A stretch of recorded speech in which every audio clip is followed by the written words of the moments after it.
Why she got to mention that? I don't know.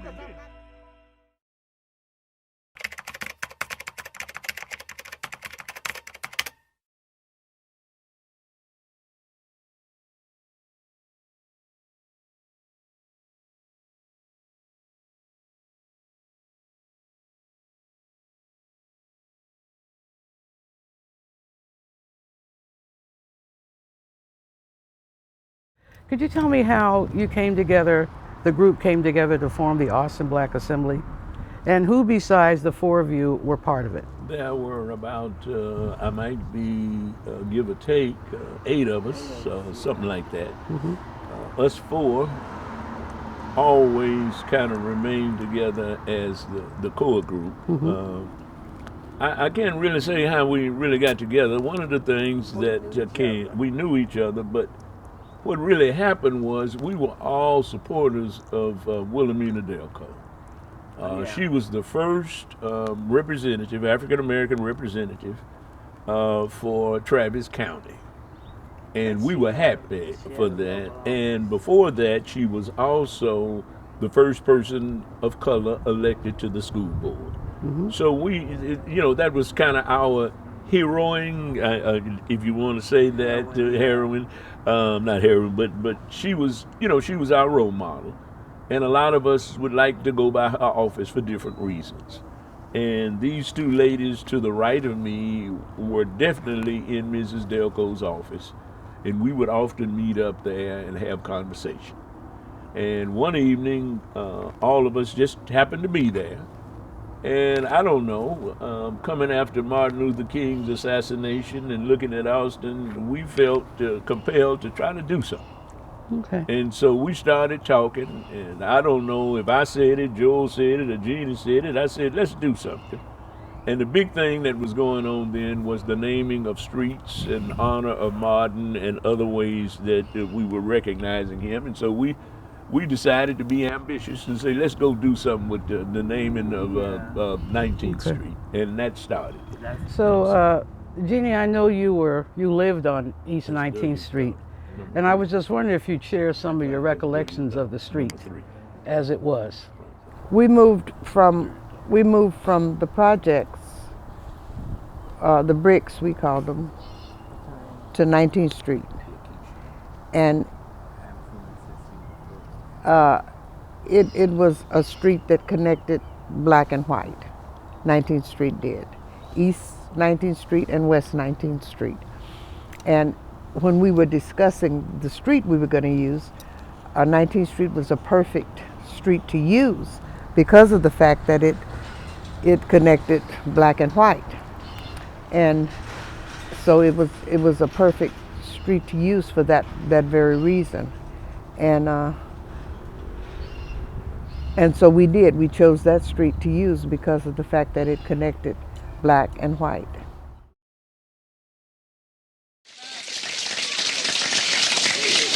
My brothers and my sisters, I want to tell you something. If you're liberated, you will make sure that the Martin Luther King Boulevard becomes a reality in Austin, Texas. One of the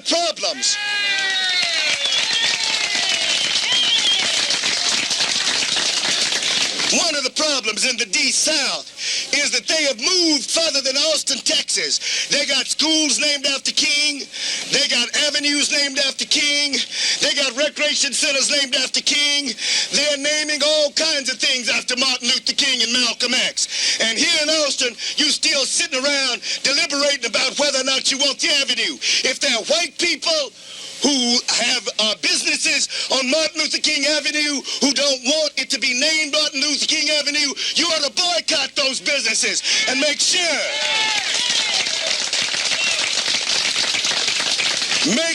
that they understand that it's your money that they put in their pockets. Cecil Williams had a sister who lived here in Austin, who taught elementary school, and who also ran for city council. So we said, well, what would we do? What do we need to do? So I said, why don't we look at Cecil Williams? And they said, well, what you mean? I say, Cecil has some connections here with Austin, in that he was the chaplain at Houston Tillotson. His sister was here, and I knew Cecil. So we said, Joe, can we get some money or can we do something? Let's invite Cecil. So I went over and talked to Cecil's sister.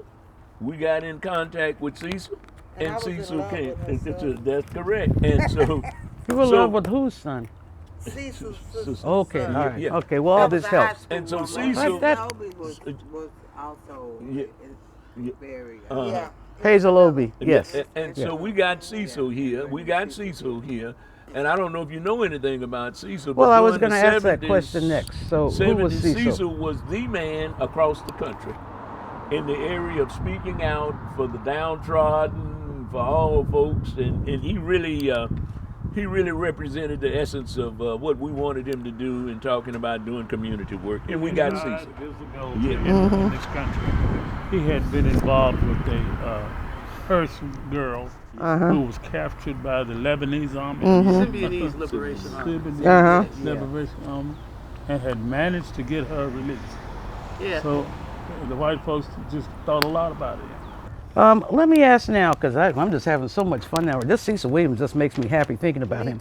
But now, when he came here, how big was the crowd, and what was their response then? What do you remember It about was a that? wonderful It was crowd. a wonderful crowd. If it was a sellout, it was a sellout. I mean, Did you we know, charge people? huh? Did we charge people? No, we didn't charge you. No. What happened? We got sponsors. Sponsors. He had a whole bunch of them Yes. Yeah, they're back there somewhere. in the back. Yeah. All And kind of people. Some Yeah. prominent lawyers on Yeah, there. that's why we prominent asked lawyers. Joel to do that, and so Joel got some sponsors for it. M.J. Anderson, Yeah. Austin National Bank, Yeah, That was all those black David people Chappell. that Yeah. that the city council respected and thought should have been doing this. They respected those people. But when they joined, that showed that they respected what we were doing. Uh-huh. yeah. That gave us a Greater some- credibility. some credibility. I just wanted to just briefly go over this process a little bit, which requires you to file a petition, Yes, we did that. and then it requires public and to lobby the council. It That's- requires you to have 3 public hearings, That's correct. and then there's a final vote. That's so correct. there were a lot of meetings you had to go to, a lot of petitions and then filed. we had to make sure. That's why we relied on Attorney Bennett to the right of us in the filing of the petition, doing the necessary legal work, and then we all understood what the process was and how the participatory stuff went on in terms of what was asked of us to follow through with that, and we did that. That's wonderful. Of course, we had no idea when we started. Correct. We had no No idea idea. we were going to have to follow all these steps. That's correct. We thought, We had, yeah, What'd you say, Joe? we actually thought that the city council by resolution would help us. Would help us. Nobody Would- was would, willing to help us. We just majority got vote of the out there On our own. on our own, thinking we were going to get this help, and it wasn't Wasn't that. happening. Well, let me hear Joe. Go on, Joe. Yeah. I think we ended up first talking to Jimmy Snell, saying, could we get a majority vote? And I think if we thought we could get a majority vote to change the name of 19th Street. All hell broke loose. Yeah. Yes, ma'am. When they found out about us, Yeah. And then we ended up in court because when the council eventually changed the name after Dr. Seabrook died, the West Side group filed a lawsuit, said that was improper. they organized and had lawyers on their staff and lawyers in their houses, in their community. We didn't have all that. The lucky part. We had a second-year law Yeah, student. but the lucky part about that is the city then had passed the naming of Martin Luther King, so then the legal work and everything became the city's responsibility to defend itself, and so we were relieved of legal fees, etc. So let me talk about some any initial opposition you might have faced in the black community. Was there any? And if so, from whom and why, and how do you overcome it? So, Jeannie, you yelled out yes, so why don't you start this Well, one the off? first opposition came from Dr. Seabrook, who was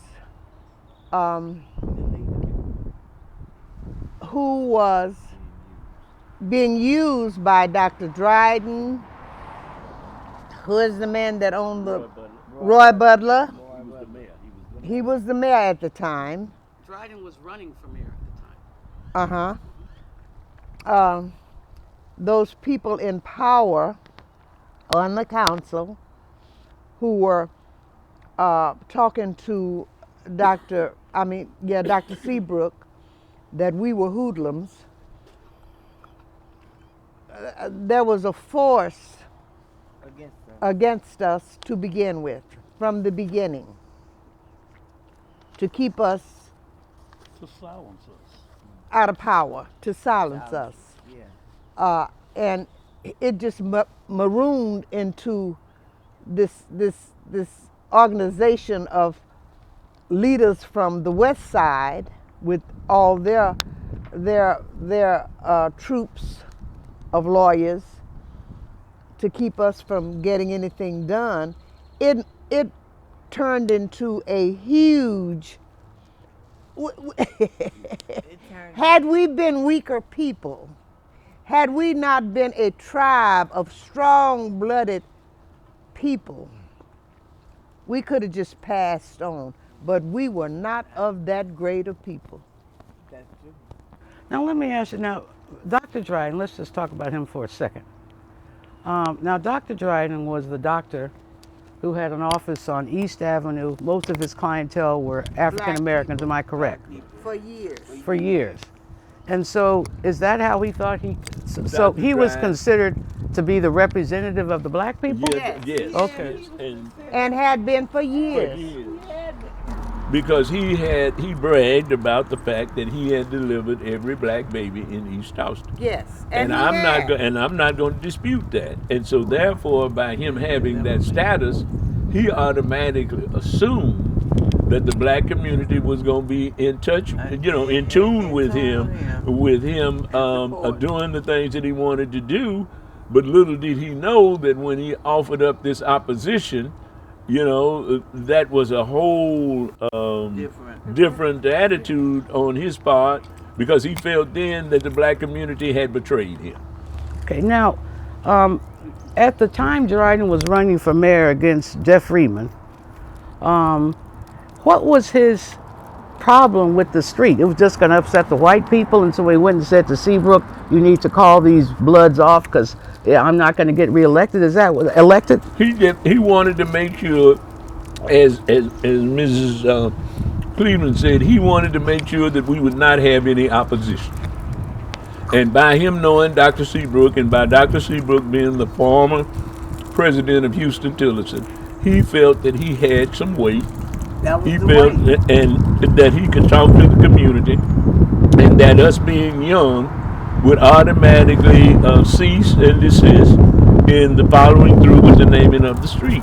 And he came to me and asked me, would I consider not going through with the naming of the street? And I informed We had no political clout. correct, and I informed him, no, we would not stop. Then I went back to my colleagues and I inquired of them, did I do the right thing or did I do the wrong thing? But I told Dr. Seabrook that we weren't going to stop. We're not going back there. And so the group then said we weren't going back down. I went back to Dr. Seabrook and said, Dr. Seabrook, we're not going to back down. I say, but you will regret having come to us because you were betrayed by the community that sent you to us. And as a result of that, we'll be waiting here with open arms when you return. Sure enough, he found out that he had been used. He came back to us. The group willingly, as I often say is in our community, we embraced him, we forgave him, and not only that, but we wanted to give him dignity and respect And we allowed him to be a spokesman for us when we went through the next hearings. Okay.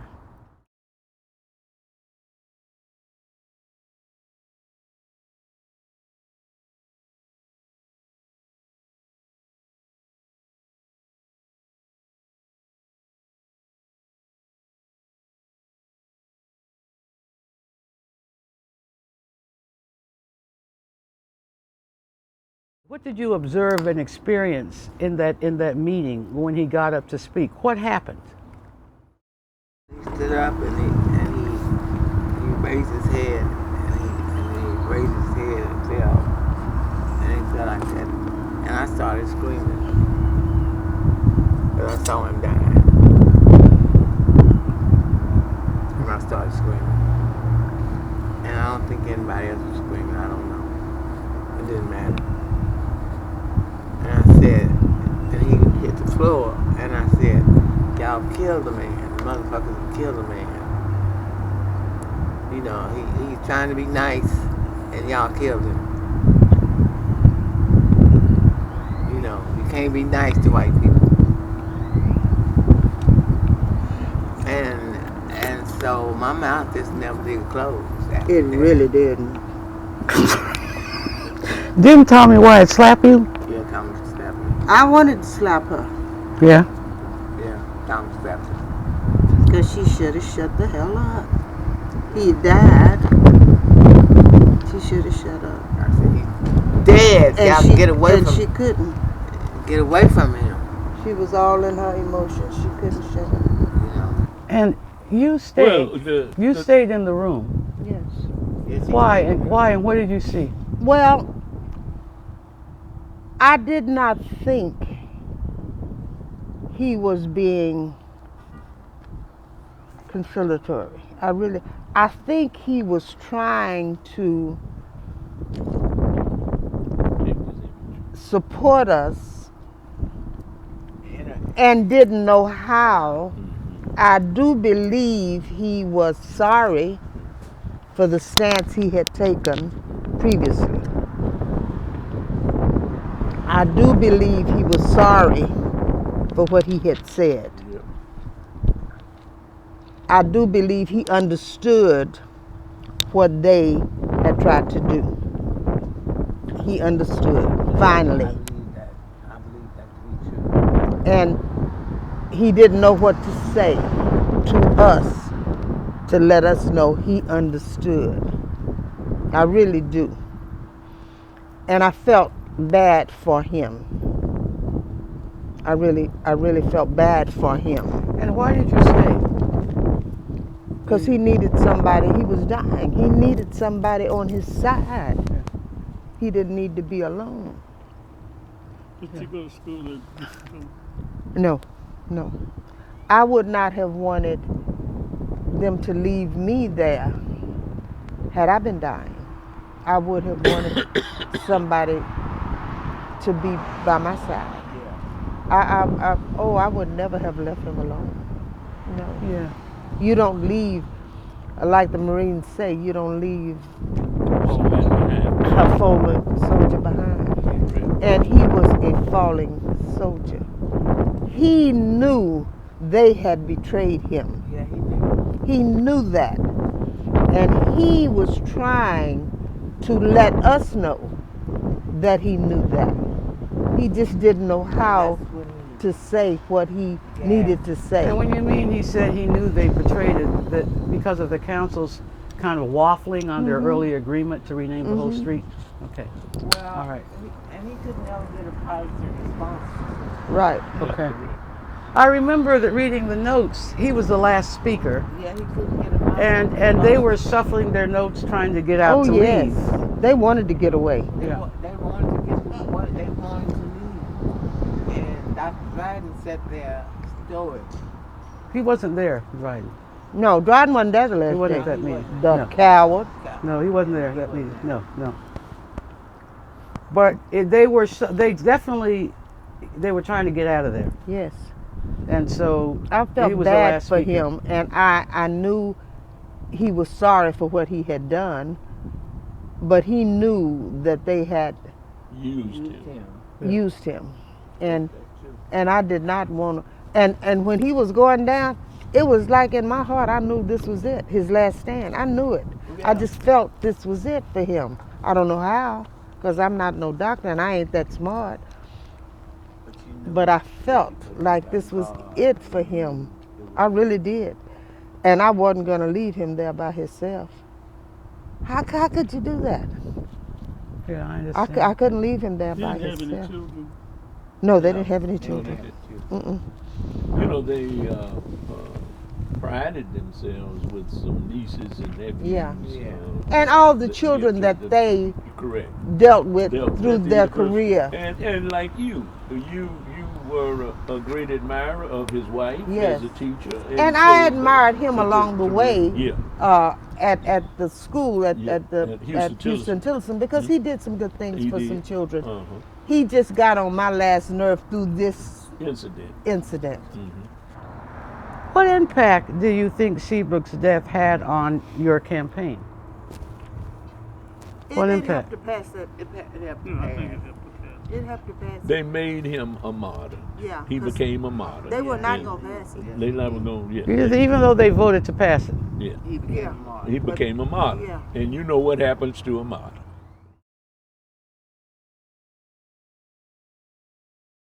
When I talked to you at your home, after walking down them rickety stairs, Why she got to mention that, Jim? I don't know because I'm not thinking. you said that. Why ain't she got no got, money. why she got to mention that, Jim? Why Well, did she I'm have to sorry. mention that? You're right. I shouldn't have mentioned that. It's That's okay. not very It God-centered for don't me. bother me at all. You when I talked to you, you said that every time you drive down Martin Luther King Boulevard, you think about God's joke. He is so funny. What did you mean by that? What did I tell you? Tell us. Well, when you think about it, Yeah. unfortunately, Brother Seabrook, he died. All those people crossed, we can say they crossed the river Yeah.